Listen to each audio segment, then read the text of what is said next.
Jeffree Star is an internet veteran. Well, he's more like an internet war criminal. And if you've been online in the past 15 years, you've seen him one way or the other, whether it be through his makeup brand, Jeffree Star Cosmetics, his YouTube drama with James Charles, or the 6,000 other people he's had drama with, or perhaps you've heard the rumors that he's had relations with Mr. Kanye West. Come over here and kiss me with your wet hot mouth. Either way, he is an unavoidable piece of 2010's internet zeitgeist. Like, if there was a Mount Rushmore of toxic beauty gurus, it wouldn't be a stretch to call him the George Washington of them, because he was one of the first beauty gurus on YouTube. He has fake teeth and racist tendencies. Let me tell you something. As of right now, Jeffree is definitely the worst person that I've done a deep dive on. And that's really saying something, because if you do recall, we recently talked about James Charles. So be prepared to lose some aura in the next 2 hours. And I am so serious when I say this was a colossal effort to put together, because Jeffree has many faces and so many more secrets outside of the very public controversies that we're gonna discuss. There is so much more that the average internet goer just does not know about this man. Not only is he a musician, an entrepreneur, a beauty guru, he's also a creep and a criminal. In my opinion, allegedly. You're gonna be hearing a lot of that today, because Mr. Star, he's everywhere. And if I get sniped by a pink laser, just know that I love you all very much. And I don't want you to cry at my funeral. I just want you to do the Harlem Shake. By the way, just to clarify, I got this mirror off of eBay for $11. I don't know why, but there was a lady on there auctioning them off. Like, girl, be so for real. Nobody wants these. Not even me. This thing's gonna be in the thumbnail and then it's going in the kaput. But anyways, there are only 3 compliments that I can give Jeffree Star. Number 1, he is actually good at makeup. As you can see, this isn't a James Charles cakey, flaky, flashback Mary situation. Number 2, he's good at selling things. Even till this day, this cursed month of July 2024, he is still selling makeup somehow, and most bizarrely, yak meat. When I get there, you better not be a yak at Jeffree Star's ranch. And number 3, he's good at lying. Man, can this guy cook up a web of lies. Very bitter. Class C lies, aka lies that Jeffree tells for no reason at all. But I believe it's these 3 factors that have enabled him to be as successful as he is for many years without ever getting fully canceled, despite being one of the most diabolical people on the internet. To put it simply, he's been problematic on the internet for 2 decades. And to fully unpack this shit sandwich,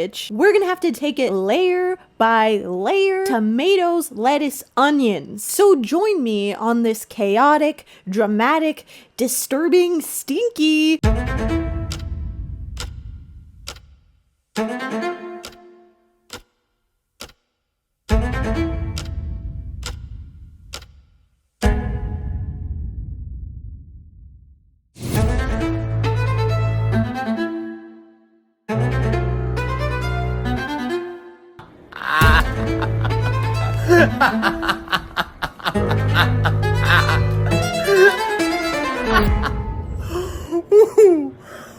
I love karma. Hi, I just wanted to tell you guys about the amazing Essential Lush leggings by Parade. Listen, there's 3 things that I look for in leggings and loungewear, and that's number 1 is the stretching, because I need my fupa to be secure when I run. 2, do they make my butt look good, because I need these to look like my butt could cause a motherquake 7.50. And lastly, are are they soft enough to make my boyfriend go, oh wow wow wow wow when he touches them? Well, I am happy to say that the Essential Lush leggings truly check all of those boxes. I run in these bad boys several days a week and I've never felt hot in them or uncomfortable. In fact, this is the most comfortable I've felt exercising in a hot minute. And the booty, I mean, it speaks for itself. The print and the color on these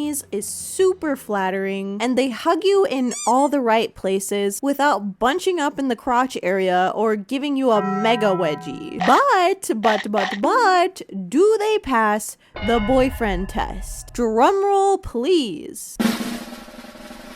Hey, baby. Yeah, Can you touch these? sure.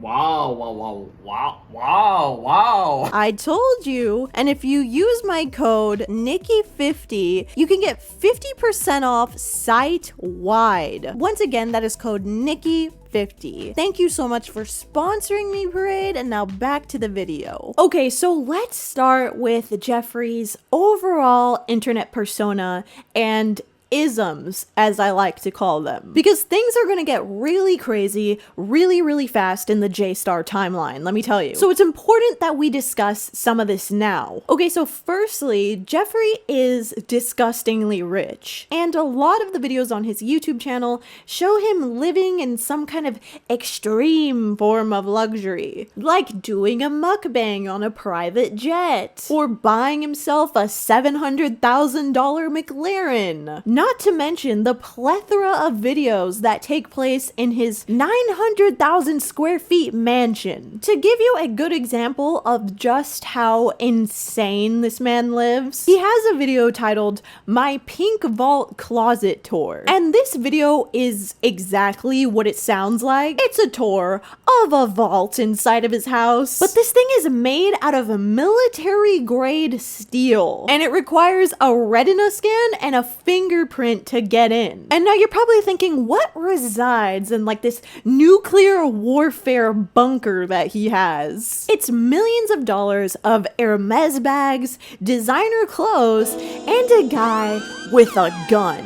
That's right, Jeffree claims that there is a guard that stands in the pink vault at all times of the day. Which, if this is true, I guarantee you this guy is not paying attention to whether or not someone's breaking in. Bro is in there playing Plants vs. Zombies and jerking his peanuts. Now, do I have a problem with every single rich person on Earth? No. But do I think it's incredibly obnoxious to flaunt a closet of $100,000 Hermes bags? Yes. Put it this way, I spent $80 on a vintage Star Wars shirt a week ago, and I wanted to end it all. Goodbye, cruel world. But anyways, his wealth directly correlates to another Jeffree-ism, and that is his sense of style and fashion. Now, since Jeffree's career blew up in the 2010s, he's basically resigned to wearing just whatever is the most shockingly expensive item available to him. And it's because of this that his fits aren't really styled in a way that's fun nor very personal. He kind of reminds me of Kim Kardashian in the sense that she has access to all the money in the world but will still go out wearing something like this. And I'm being so deadly serious right now when I say that Jeffree, he has a video where he wears Walmart clothes for a day, and in it I thought he looked significantly better than usual. Another honorable mention is this Voldemort look, kind of living for it. And then we have the Pomeranians. Jeffree loves Pomeranians. They're kind of his version of the Queen's corgis. He has 8 of them presently, and these ones, they're all part of the new DLC because some fatalities occurred. But the season 1 Pomeranians were as follows: Diamond, Diva, Delicious, Da Vinci, Dominatrix, Desert, Donatello, and Drizzle. Notice how all of their names sound like eyeshadow shades. Like, please tell me how dominatrix is a dog's name. We'll definitely be adding more to that ism list later on, but for now, let's just jump right to the beginning of the J-Star timeline. So Jeffree was born Jeffrey Lynn Steininger on November 15th, 1985, and he grew up in Orange County, California, which is coincidentally where I'm from. And it strikes great fear into my heart that Jefferson was ever in a 5-mile radius of me when I was a little child. I could feel the energy radiating over here. Whatever though, on a serious note though, on a very serious note, when Jeffree was just 4 years old, his father actually sadly committed suicide, which meant that he grew up exclusively with his mother, who was an alcoholic and a drug addict. Her substance abuse caused their relationship to be very rocky,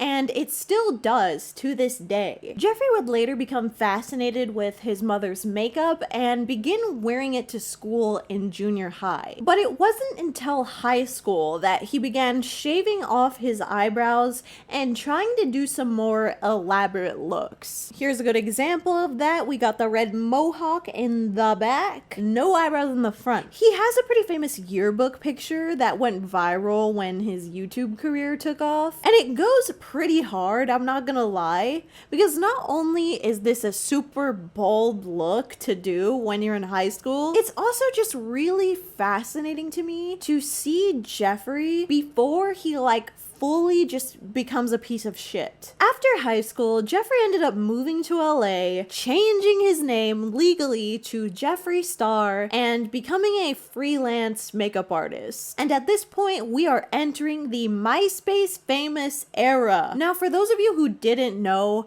Jeffree was actually Myspace famous before anything else. Like, his blog posts would regularly get over 50,000 comments. And I couldn't find an exact number for how many followers he had, or friends as they called them on MySpace, but I would have to assume it was within a couple 100,000. And it's safe to say at this time that he was a bit of a trendsetter, not just for MySpace, but for the scene community at large. Which, if you don't know, scene is a subgenre of music and fashion that falls underneath the emo umbrella. Or at least that's how I would describe it. I'm sure there'll be somebody in the comments going, actually. Now, I don't think these gender non-conforming looks were revolutionary by any means, because drag queens exist. But at the same time, with the internet still being so new and the average MySpace user being pretty damn young, this was likely a lot of people's first time ever seeing a man wear makeup. Here's a picture of Jeffree that was doing numbers on MySpace. I actually remember seeing this on Facebook like a couple years later and being like, that's really cool. But if I absolutely had to choose a picture of MySpace era Jeffree Star to save in a burning fire,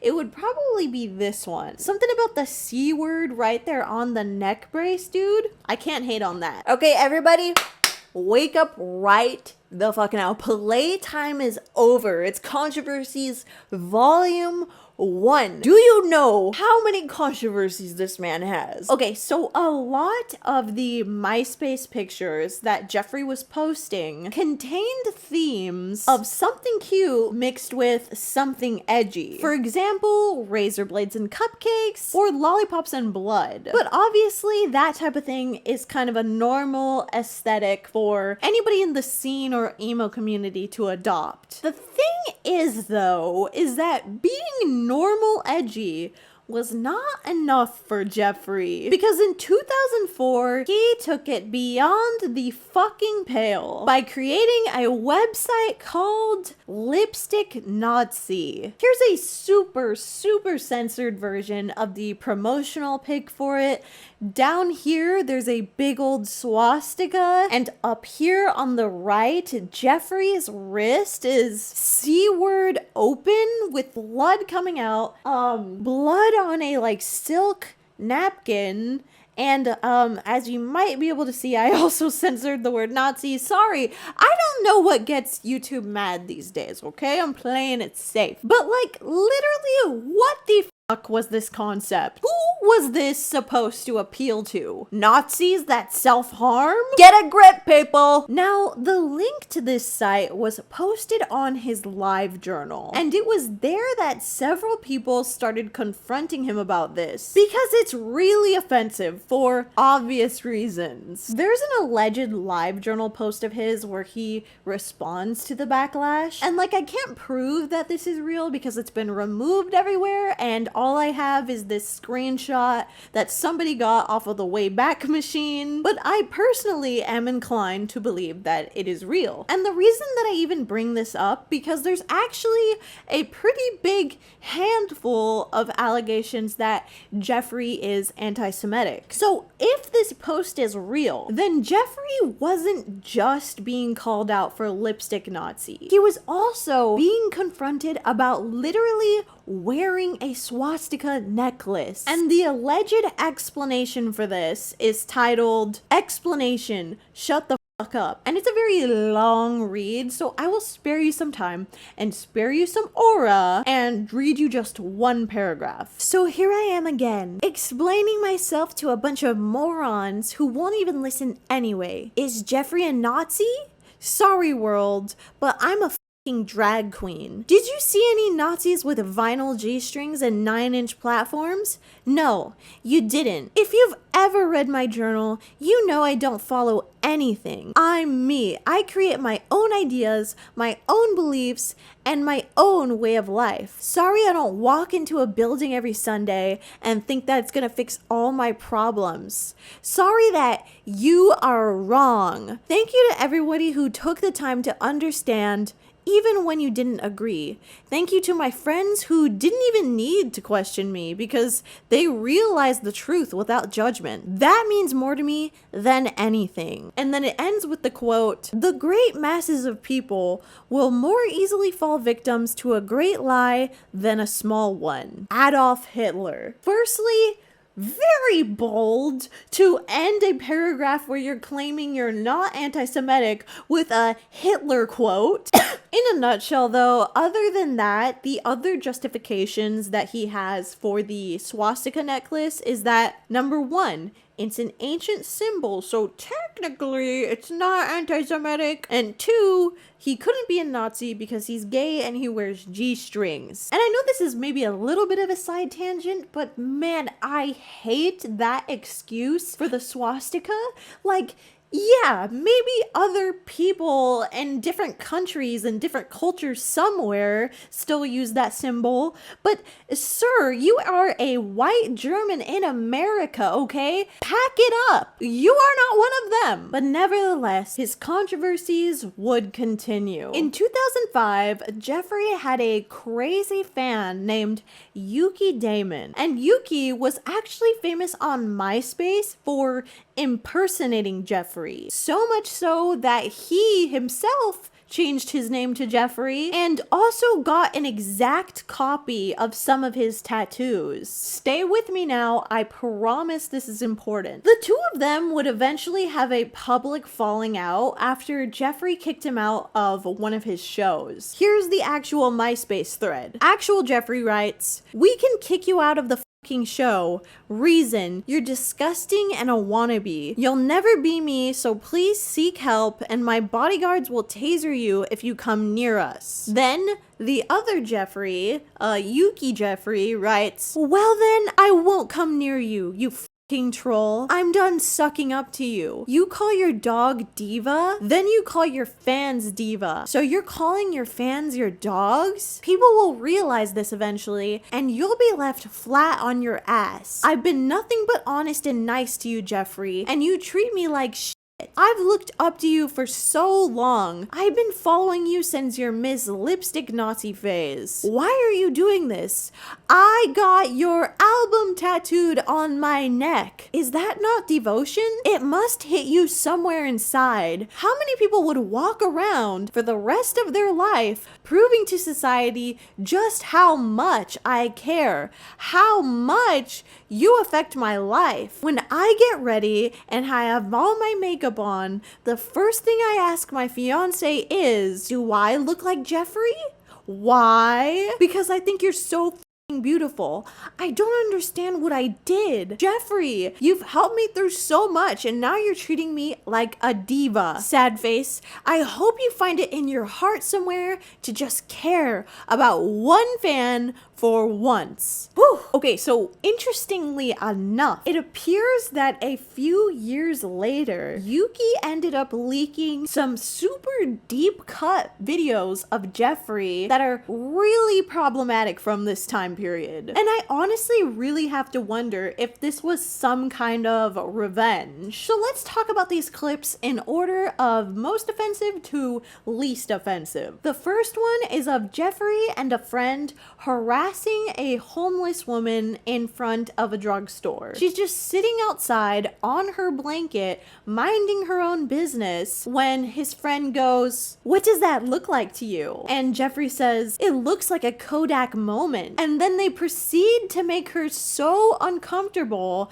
that she starts packing up her stuff to leave. And even the owner of the store comes out to intervene. It's just very dehumanizing. It's cruel. Like, Lord, please take away all her pain and give it to Jeffree Star. Another clip shows him making fun of a different homeless person, this time with his friend in their car. So at least it's not directly at the person this time, but still. Okay, and the third clip is of him harassing an employee at a drive-thru. Basically, he says the same joke 3 times to this worker who obviously just doesn't want to engage with this kind of behavior. And even his friend in the car is so uncomfortable looking and says, "You know, I feel for him." There's definitely more insane racist footage of Jeffree, so much so that there's entire compilations of it on YouTube. For example, there's a video where he calls somebody a poor Mexican, and then perhaps most famously, there's the Charolade call. This even gets brought up in the Shane Dawson docuseries,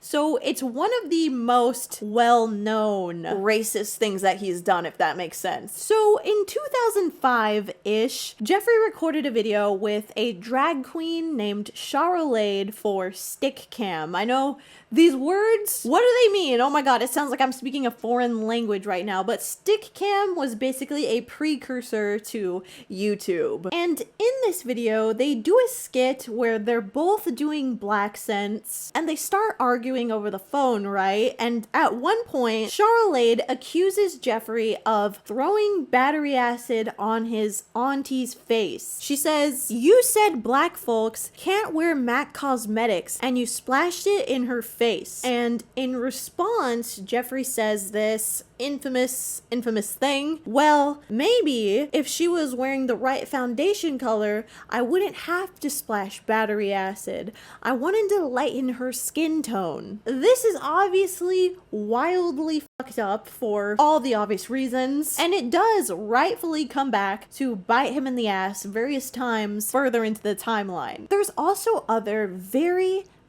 serious allegations that will later come out about this time, but I'm gonna discuss them when the allegations formally came out to the public, because I think to get the full picture, you need to get all the context. You'll see what I mean in the end, okay? Okay, so other than that, okay, to the general public's knowledge, okay, other than being racist, he's also just being an asshole on Twitter. Like, here's a tweet of him saying that he just parks in handicap spots, like, just for the of it all. I always park in handicap spots at the mall. My shoes insist. And you know what? I actually thought this was just a joke until I found a picture of him literally doing it. What the hell? I'll continue to bring these tweets up when it's relevant, but we would honestly be here all day if we went down them like a checklist. Friends and foes. Over the course of the following years, Jeffree makes friends, or is at least friendly, with his famous colleagues. But he either A, burns bridges with them, or B, has a crazy public fallout with them that ends in them getting humiliated. So this is a quick list of Jeffree's friends and foes. Or should I say, they're friends that became foes. There isn't actually a single friend on this list, sorry. Dang it. Kat Von D, Tab David, Manuemi Wade, Gabriel Zamora, Laura Lee, Trisha Paytas, James Charles, his hairstylist, Garrett Watts, the Dolan twins, Kim Kardashian, Kylie Jenner, Kourtney Kardashian, Hailey Bieber, Jackie Aina, Michaela, can't say her last name, Nikita Dragon, Tati Westbrook, Elijah Daniel, Gabby Hanna, and Blair White. But his first famous friendship would be with his ex-best friend, Kat Von D. Jeffree met Kat in 2009, and this would be a canon event for both of their lives. Kat, for sure, would end up being a lot worse off for it. And for those of you who don't know who Kat Von D is, in the early 2000s, if you knew the name of just one tattoo artist, it was hers. She started her career on the TLC show Miami Ink, and then she became so popular with that audience that she got her own TLC spin-off show called LA Ink, which was a show that took place at her tattoo shop High Voltage. She had also just launched her own makeup brand with Sephora 1 year prior to meeting Jeffree, and it was extremely successful, especially in the field of liquid lipsticks. At the time, it was seen as an innovative formula. But I will say this, I had an older sister at the time who owned one of these, and it was dry as hell. Kat would actually end up doing the majority of Jeffree's tattoos at her shop. Most famously, his chest piece, which is Kurt Cobain, Audrey Hepburn, and Elvis Presley. But as with most things, the way that Jeffree met her was problematic, at least in my opinion. So Jeffree actually contacted Kat and said that he really wanted a portrait tattoo of JonBenet Ramsey. In response, Kat said she loved the idea and then booked him for an appointment. Now, if you know who JonBenet Ramsey is, I'm sure you know what the fuck I'm about to say, but for those who don't, she was the victim of a very high-profile murder case in the 90s. She was just 6 years old when she died, and her case was very sensationalized. As you can see, she's literally on the cover of People magazine. So honestly, it's not odd to be intrigued with the mystery of what happened to her, but getting a tattoo of her, a murdered child who you do not know, is wild. But you know what's wilder? Getting 2 tattoos of a murdered child who you don't know. But that's exactly what this MF did. He's got one on his arm and he's got one on his calf. Interestingly, Kat still has a Facebook post up from when she originally did this tattoo, and if you go to the comments, they're all super positive. No one is like, maybe this is like a little, But I think in a way this is kind of a time capsule because it goes to show just how recently the way everybody thinks about true crime has been changing. But besides the tattoos, Jeffree has also said some very questionable / disturbing things about JonBenet. Like in this Myspace post, he writes, "I'm an icon to the teenage underground world. Even JonBenet Ramsey wanted to be me." There was honestly more instances of this that I found too. Like there was a clip I saw of a guy making a joke that JonBenet Ramsey was a little hoe, and then Jeffree laughing about it, but now I can't find it anywhere. Like I put the link in my notes, then when I went to click on it, it was gone. So that's just Jeffree's PR team hard at work. Like honestly, they deserve a raise. They're out here like the game maker in the Hunger Games, like Jeffree has 2 videos on his channel titled The Tattoo Diaries, in which he explains the different meanings and origins of the tattoos he has. But he doesn't bring up his John Benets in either one of them, which makes me wonder if he was a little worried about getting some backlash from his YouTube audience. Like, he pretty much shows all of his portrait tattoos except those ones. Not relevant, but he also has a tattoo of Paul Allen, whom I feel he has a lot in common with. This same year, Jeffree began making god-awful techno music and released his first and only album, Beauty Killer. And I truly wish that I could play you guys a snippet of what this sounds like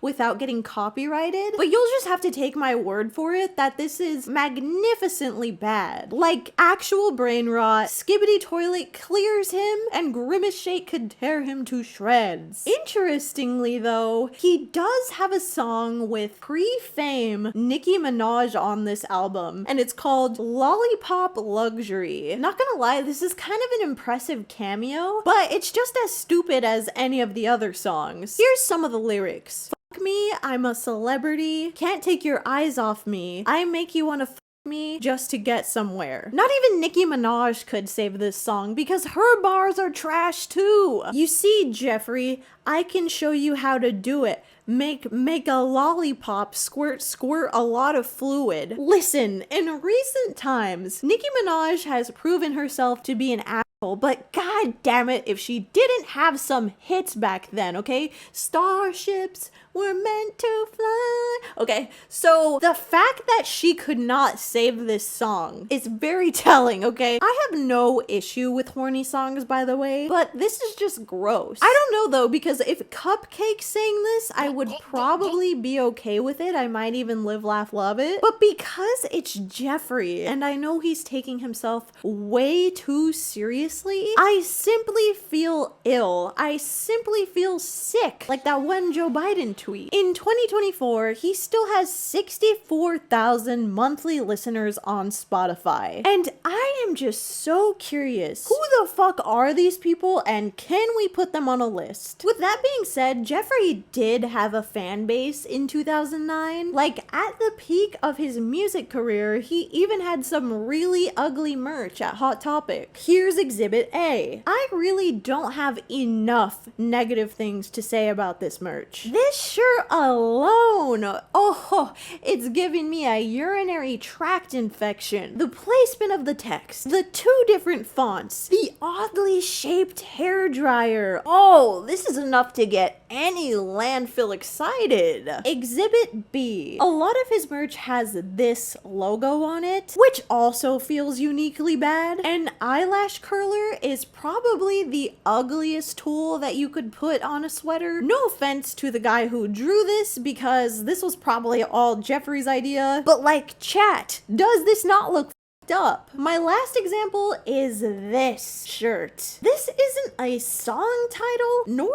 is it a lyric. If you look up these words with Jeffree Star, this is the only thing that will come up. He was 25 when this shirt was made. And all I'm asking is, what audience was this made for? I sincerely do not think anybody over the age of 15 was listening to Jeffree Star, and I don't know if that makes it better or worse, because most likely the only adult wearing this was Jeffree. Anyways though, he ended up being a featured musician at the 2009 Vans Warped Tour, which, if you didn't know, was a summer music festival that featured both popular and indie musicians that were under the indie post-hardcore umbrella. And it's here that he accumulated new fans and some different music connections. Like, he has 7 billion pictures with different artists just from doing Warped Tour, yet somehow he still managed to make friends with the worst possible option. And you'll see what I mean in a second, but here's some pictures of him with emo royalty. Like, this is Oliver Sykes from Bring Me the Horizon, or, as a lot of you guys probably know, the guy who sings the song that goes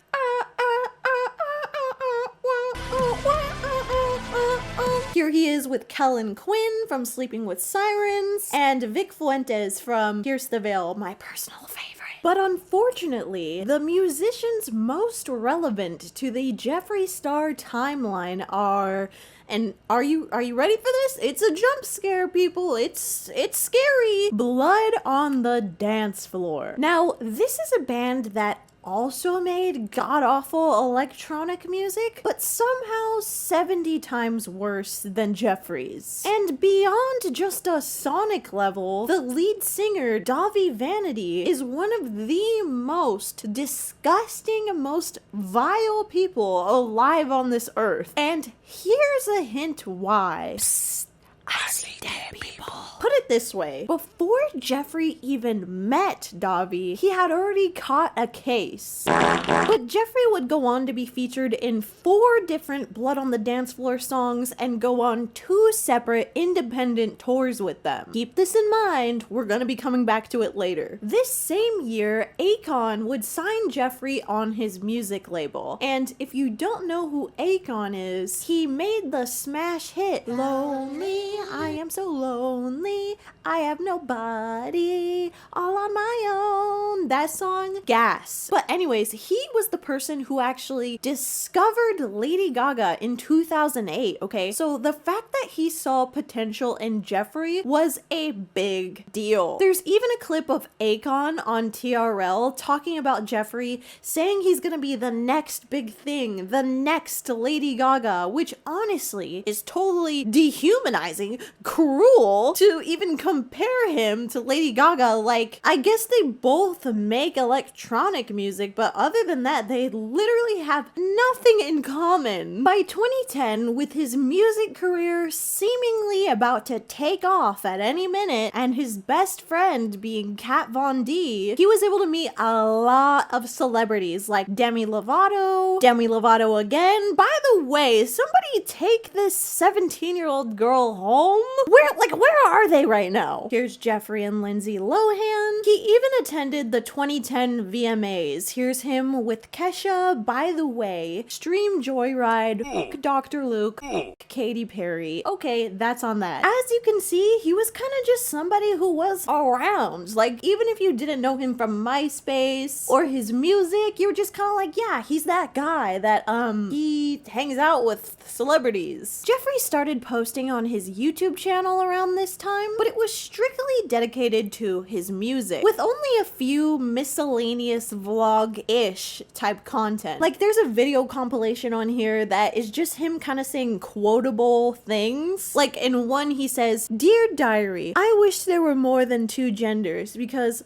I'm getting really bored." Or just him sitting in the tub eating a piece of pizza. In 2011, Jeffree was featured in Kat's High Voltage tattoo book. He has an entire page in there dedicated to his tattoos. Why am I bringing this up? You're like, Nikki, what the heck does this have to do with anything? Just trust me, okay? In due time, my child. But like I said, these two were extremely close, and while Kat would prove to be a piece of shit herself, it did seem like she supported and plugged Jeffree a lot. She even named one of her liquid lipsticks after him. In 2012, Jeffree took this picture, which is very chill, very normal. Oh! We're still in Controversies Volume 1, by the way. Shit doesn't even hit the fan until Controversies Volume 3. And yet another controversial picture. This is him wearing a jacket from the brand Boy London, and their logo has been very controversial because it's nearly 100% identical to a Nazi eagle, okay? Literally the only thing that is different is the circle doesn't contain a swastika. So at some point this year, Jeffree's beacon of hope, Akon, landed into some hot water. And by that, I mean scathing, boiling hot. Like, his career was starting to flop, and therefore, so was Jeffree's. I tried to look up what exactly Akon did, but it seems like it was a conglomerate of things. So here they are. There's A, there was resurfaced information that Akon danced inappropriately on stage with a 14-year-old. B, he violently threw something at a fan in his crowd. And C, he caused Gwen Stefani to lose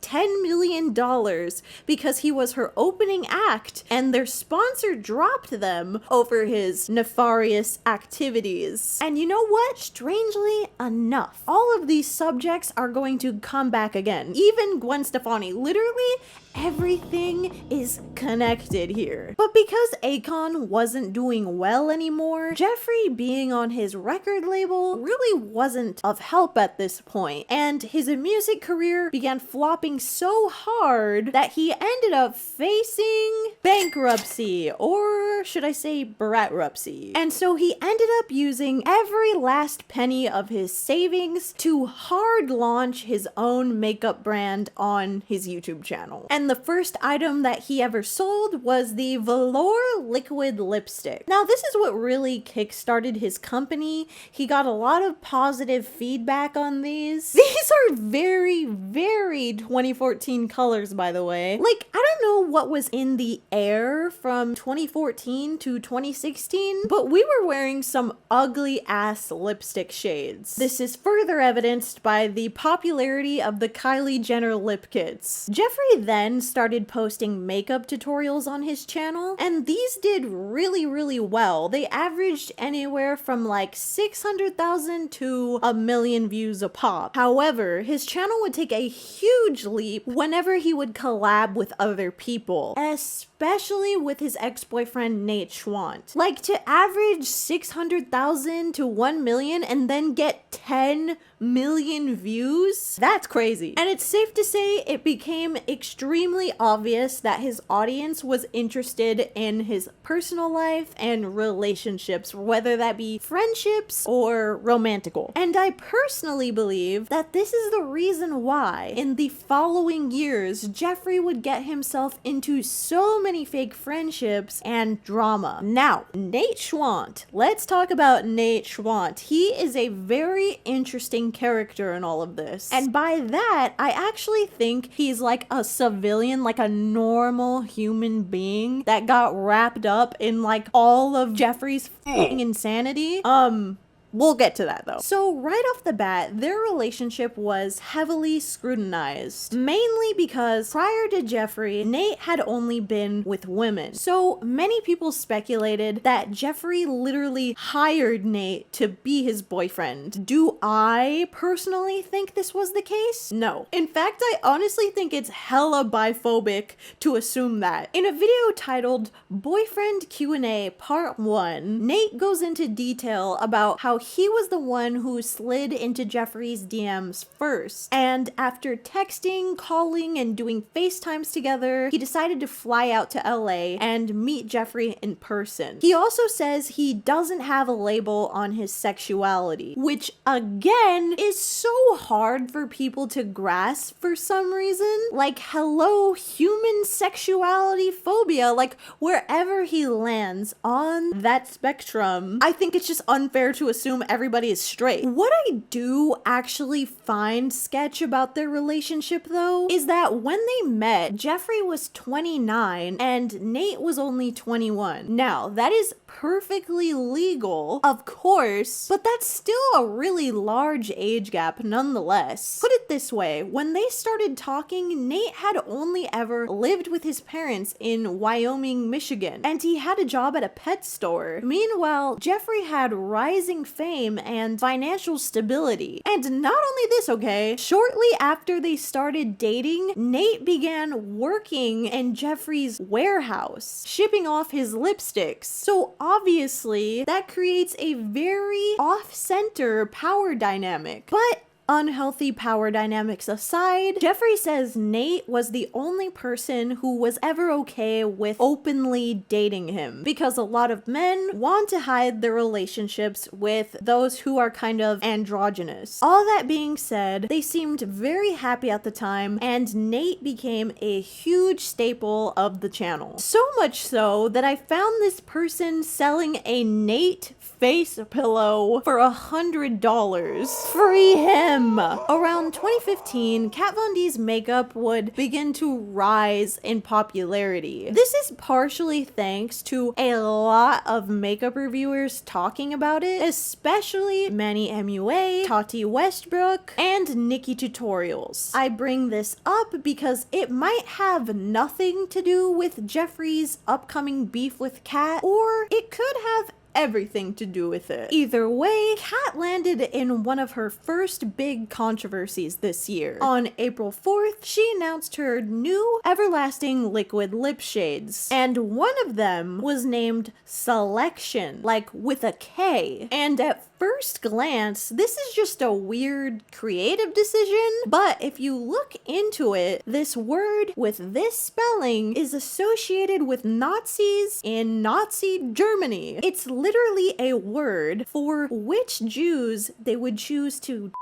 and which ones were going to be forced to work in the labor camp. Therefore, this is wildly anti-Semitic, and there's really no excuses to be made. Like, it's really bizarre to name something this and have no idea about the context. I have never seen anyone spell selection this way. This also gets even more sus if you dig into her background just a little bit more, because in 2010, she was actually engaged to a guy named Jesse James, and he was photographed doing the Nazi salute while wearing a Nazi hat, and coincidentally, before Kat, he dated this chick who also has a picture in a Nazi hat. So like, what is going on? It's just really interesting that Jeffree was so heavily associated with Kat when he himself used and potentially tried to capitalize off of Nazi imagery. With that being said, let's go ahead and reel it back into the YouTube space. On March 24th, 2016, Manny MUA would appear on Jeffree's channel for the first time. And these two would not only go on to collab with each other for like 12 different videos, they would also form a close friend group that consisted of the influencers Nikita Dragon, perhaps most notoriously Laura Lee, and later on Gabriel Zamora. All three of these people would end up off way worse for being friends with him. On April of 2016, Jeffree started phase 1 of burning bridges with every single Kardashian. Yes, all of them. This even includes Mason Disick, who was like 10 years old. You might as well do the whole America's Next Top Model thing and have one of them disappear every week from this image. Kylie was the first to get called out though. On April 15th, he posted a picture to Twitter of Kylie's new lip glosses. And as you can see, he's kind of taken out the little spoolie, the little wand from the inside, and they look fucked up. And he writes, "So I got the new Kylie Cosmetics lip glosses. So disappointed in this product. This wand is unacceptable," which that's a fine critique, perhaps harsh but true. But then he goes on Snapchat and shows himself throwing them in the garbage, and he says, "No offense to her, but these are garbage." Like, holy shit, kind of just slam dunking on this teenager. Damn. Now, Jeffree has actually roasted Kylie on quite a few occasions, so much so that there's an entire compilation of it on YouTube. But by far my favorite time that he's thrown shade at her was this one on July 4th, 2016. So let's set the scene, okay? Jeffree starts getting called out for his aforementioned racist videos, especially the ones where he says the N-word and the infamous battery acid quote. And so he writes, "Because old videos from 10 years ago are being brought up again, it's turning into a circus online. Can I spill the tea right now?" All caps locks. I made a huge mistake. I was a stupid 19-year-old who thought it was cool to be shocking, but there was no hate in my heart. I've been a huge supporter in pushing women of color in the beauty world and for having more brands recognize other skin tones. I'm sorry to any of my followers, customers, or fans for offending you. I made a fucked up mistake to think it was okay to act like that. And then, in the middle of this is the next tweet, okay? He goes, at Kylie Jenner, at Kylie Cosmetics, my KY Majesty was half empty. Sad face. Then right back to it, okay?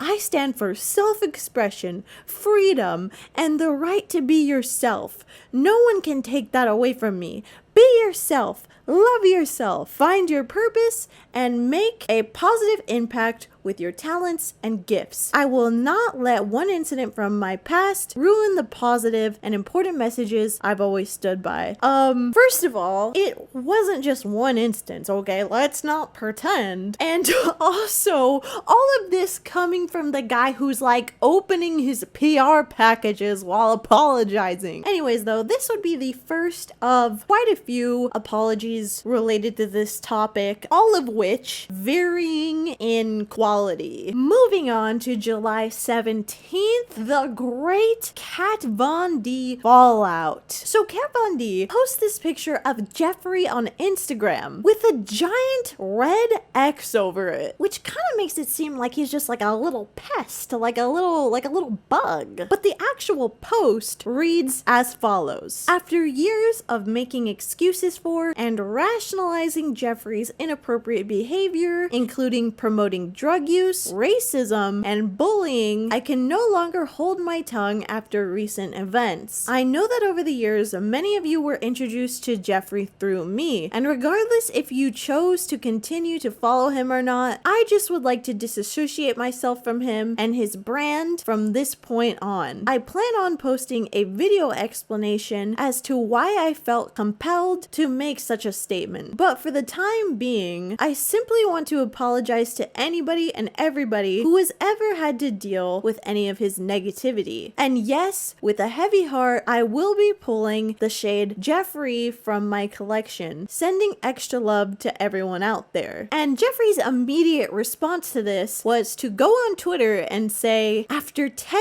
years of friendship, she decided to make a public post using a photo from 9 years ago. Gross. I think this is funny as fuck, just because it actually is girl on girl crime to use the ugliest picture of Jeffree available in your call out post. But he goes on to say, I haven't spoken with Kat in 6 months. She must be bored. I have no desire to waste my energy on another sad human. Which is ironic because then he tweets again, Kat and I texted a few days ago after 6 months of silence. She never supported me or my brand and got distant when I launched mine. But perhaps this next tweet shows his personality the most. He writes, now you all know why no man could ever stick around.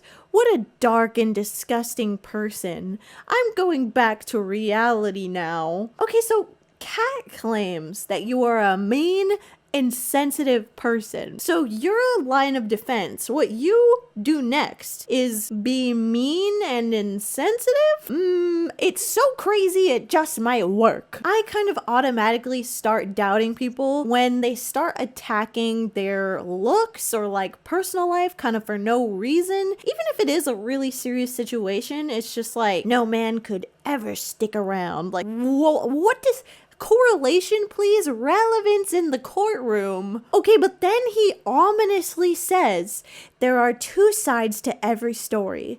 The truth will come out later today. And mind you, these posts are popping off. Literally within 30 minutes, Kat's post had like 45,000 likes, which is pretty crazy considering, like, yes, she's famous, but she is like a tattoo artist and people aren't like looking out for her to have a drama. Oh, but the big guns come out on July 19th, 2016. Kat posts a video on YouTube titled Jeffree Star, It's So Much Easier to Do the Right Thing. And in it, Kat calls out Jeffree for multiple things. First of which, that Jeffree had recently sent his fans to attack a smaller brand over a misunderstanding. Basically, this brand made an error on their labels that said that there was animal byproduct inside it when it was really a vegan product. It's just that the wrong symbol got put on there. And I couldn't find any posts related to this, probably because Jeffree deleted all of the relevant tweets. But basically, Kat's saying that he's hypocritical for popping off at this brand when he's not even vegan and he collabs with brands that test on animals like Mac. So like, even if this other brand did have animal byproduct, who is he to say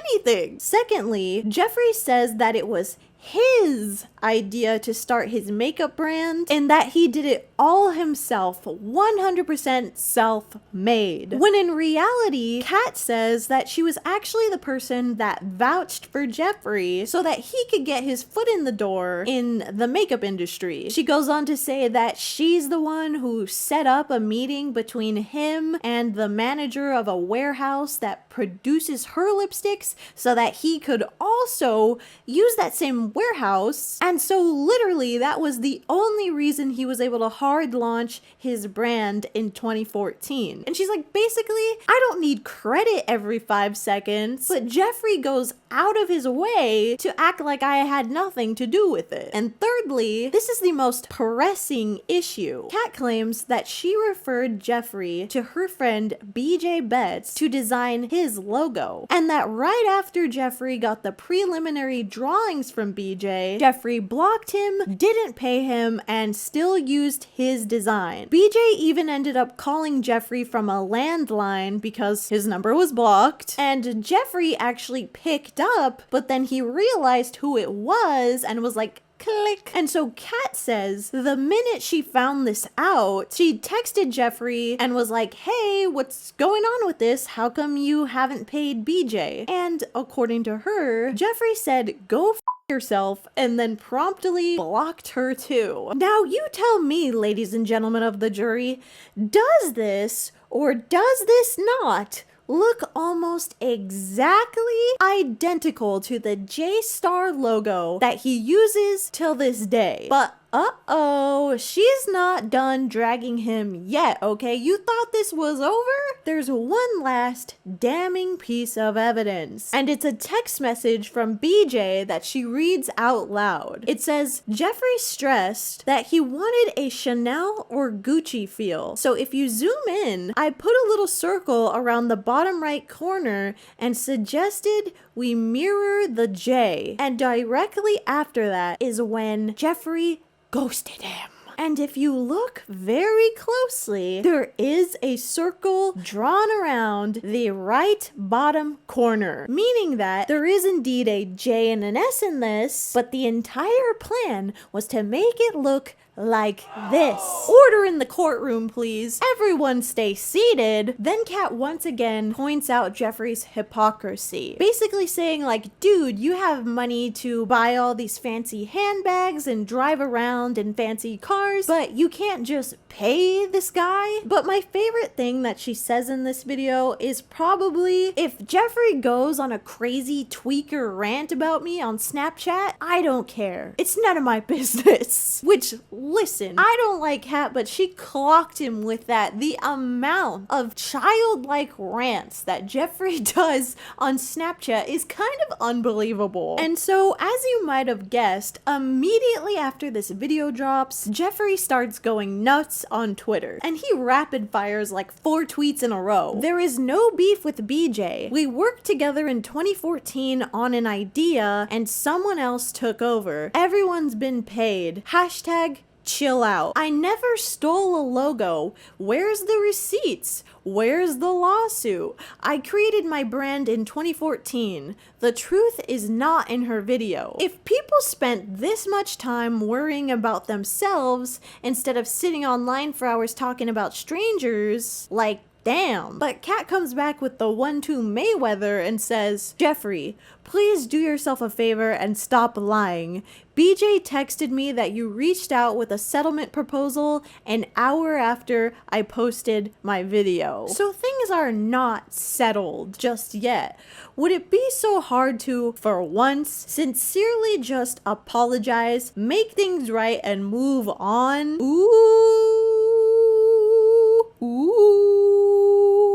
And this must have stopped Jeffree dead in his tracks for a moment, because he didn't respond to that at all and only came back after 2 hours for a quote tweet, which basically this person said, Jeffree, you don't even need to make a video. You know the truth and your supporters are the only people you need, and we're always here. And he just says, amen. At least his moots have his back. Okay, so the next day, BJ Betts himself finally tweets out and he says, the matter between myself and Jeffree Star has been amicably resolved and I will have no further comments on the matter. Jeffree responds to this saying, BJ was and is paid for helping me design my logo. Notice how he says helping. Also, if there was no issue whatsoever, why did it take BJ Betts an entire day to say that the situation was resolved amicably? Don't the words resolved and situation imply that there was something indeed going on? Kat replies to this and says, BJ Betts, sorry it took all this hassle for you to finally and rightfully get paid for your work. Onwards and upwards, X. Oh my god, this must have been a good day for Twitter. This gotta be up there with the Titan submersible. To be honest though, the end of this tweet pisses me off a little bit. The whole onwards and upwards bit is kind of giving Tati with her lead and love with light bullshit. Then later that same night, Jeffree uploads a video with the snarky title, Dear Kat Von D, it's easier to tell the truth. And in this video, he says it was shocking to see Kat do something so aggressive to him, and that all of this has gone way past internet drama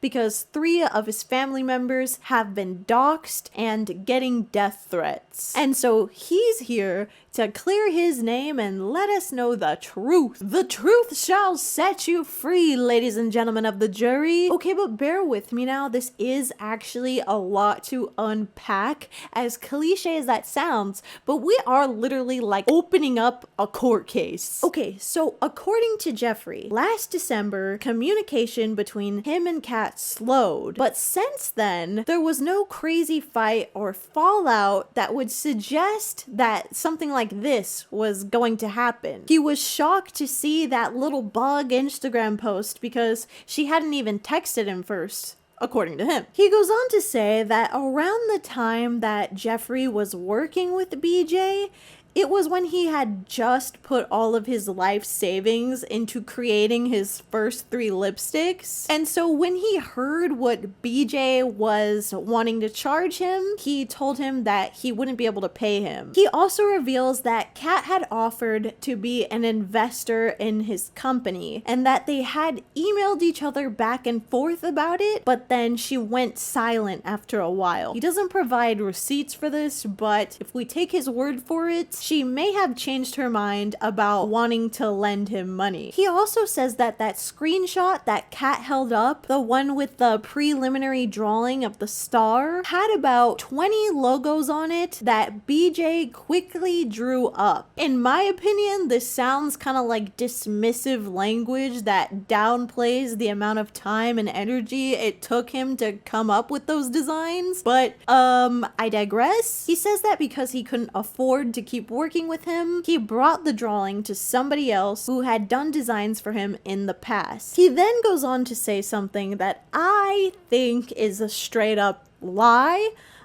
He says, I just want to mention that in 2009 on my merch in Hot Topic, I had a star logo on everything with a J in it, and you can Google that. The receipts are all there. He says this, but I tried to Google that. I Googled Hot Topic merch, J-Star, Jeffree Star, designs, logos. None of them were a J with a star in it, or anything like that. So unless I'm mistaken, him saying, I've been putting stars on things since the dawn of time, my name is Jeffree Star, is kind of sus. He says when he took it to this designer, he told him that he wanted something inspired by Gucci and Chanel, and to do something simple. So the guy told him, okay, let me do something really quick, and then just mirrored the J. Yeah, kind of like the exact thing that BJ said he was gonna do. Does it look familiar?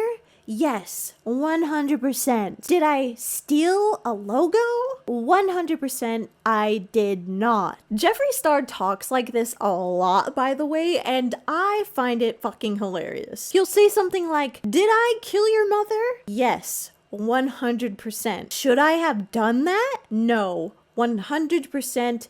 Absolutely not. Would I do it again if I had the chance? Of course not. He says that he never told Kat to go f herself, and the proof is this final text that he shows in the video. It says, hey Jeffree, I just got off the phone with BJ Betts. Please explain to me why you haven't paid him for the artwork that he provided for you. In response, Jeffree says, first off, he never did artwork for me, and we passed on using him. The fact that you have the nerve to text me after you are telling the owner of Too Faced that I tried stealing designs from you and from our lab is truly disgusting and disturbing. You and I do not know each other anymore, and the past is the past. Please worry about yourself and stay the out of my business. Okay, and about this whole Two-Face thing that he's bringing up, he claims that Kat told this twisted lie about him, and so that's the real reason why he blocked her. He says there's no way he could have possibly stolen any makeup ideas from her because that's just not how the lab works, and you can't see what other people are working on.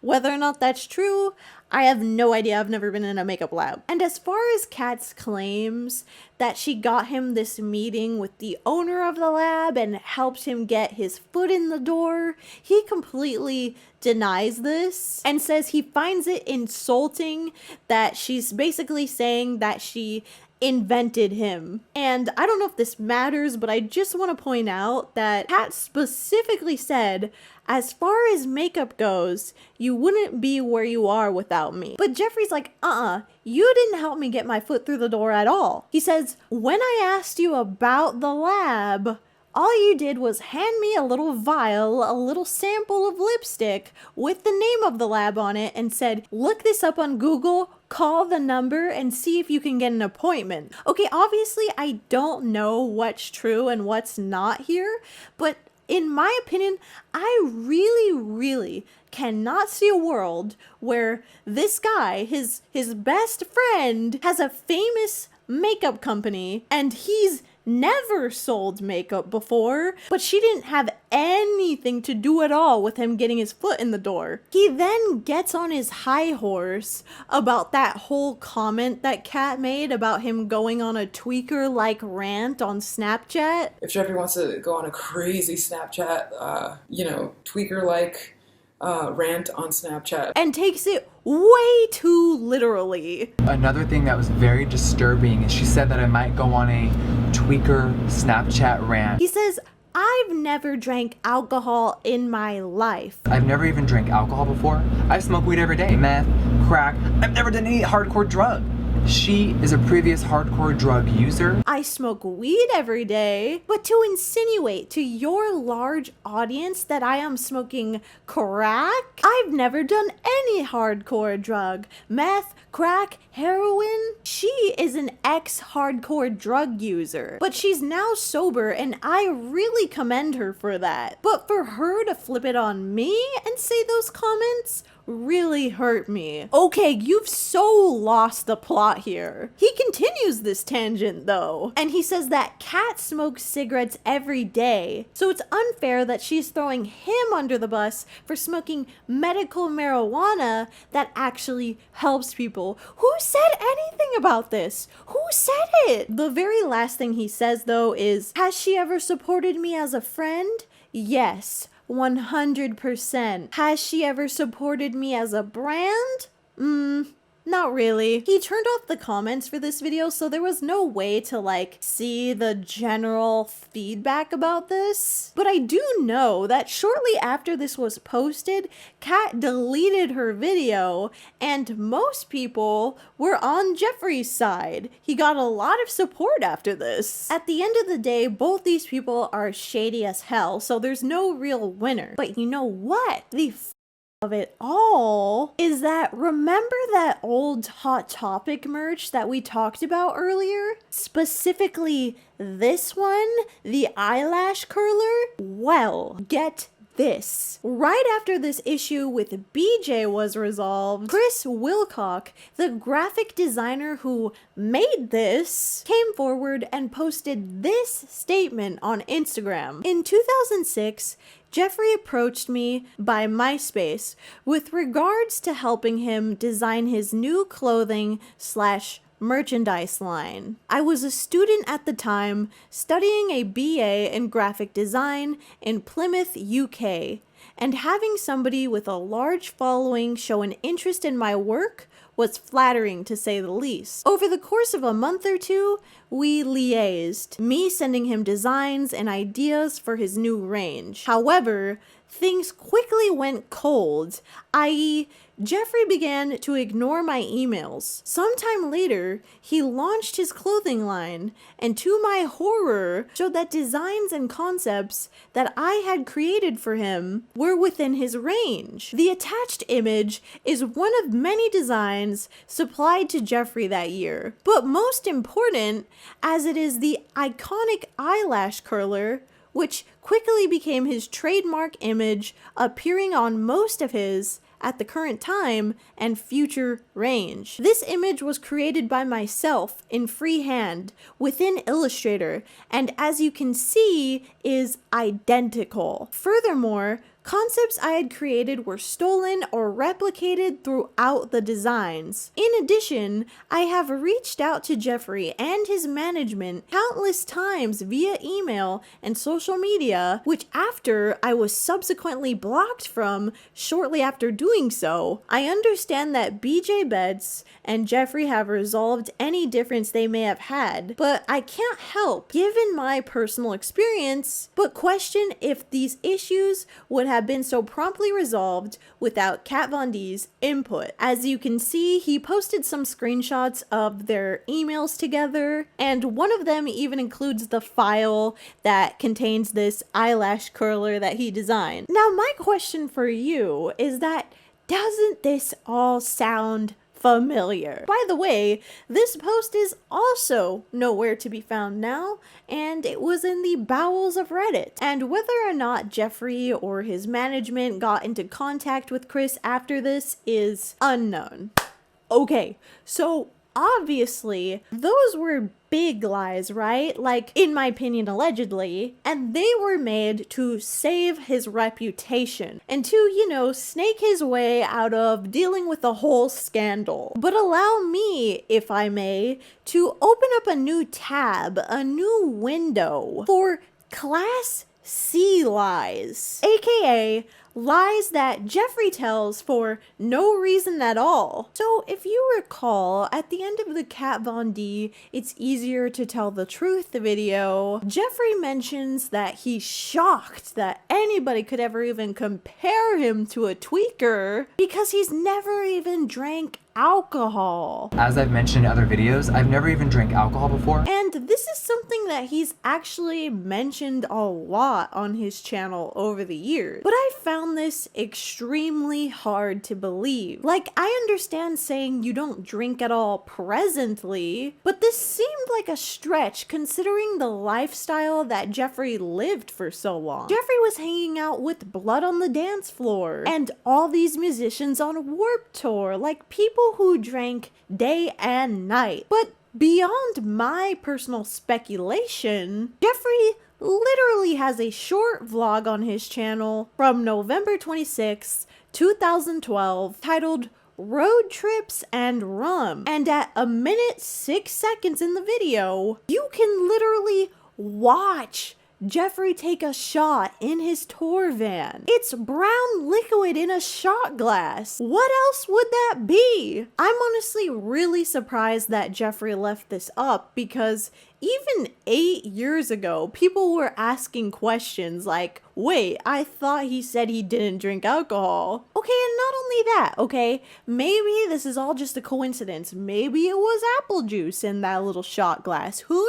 knows? But there's also just straight up tons of pictures of him drinking. Here he is holding a beer at a bar. Here he is holding some champagne with Breathe Carolina. Here he is holding some liquor. This could either be an alcoholic drink or not, but it looks suspicious. And this is obviously a Corona. Here's a video of him drinking what is apparently a vodka cranberry, and he has tweets. Oh, so many tweets about drinking. I've never even drank alcohol before. At Matt Good, at Andy BVB. We're gonna be like Destiny's Child, but wasted when we reunite on Warped. Ha ha ha ha ha. Getting tipsy at the club with Cobra Starship.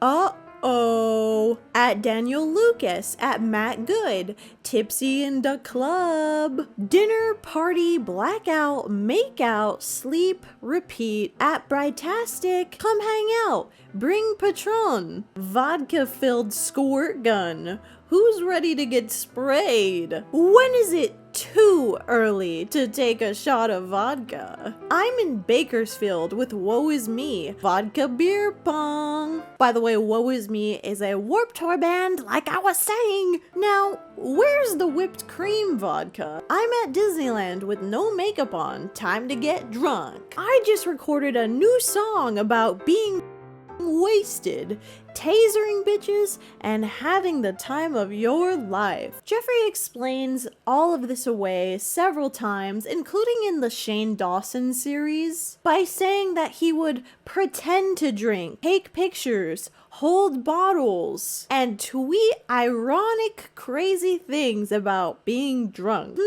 So every single one of these instances was just staged?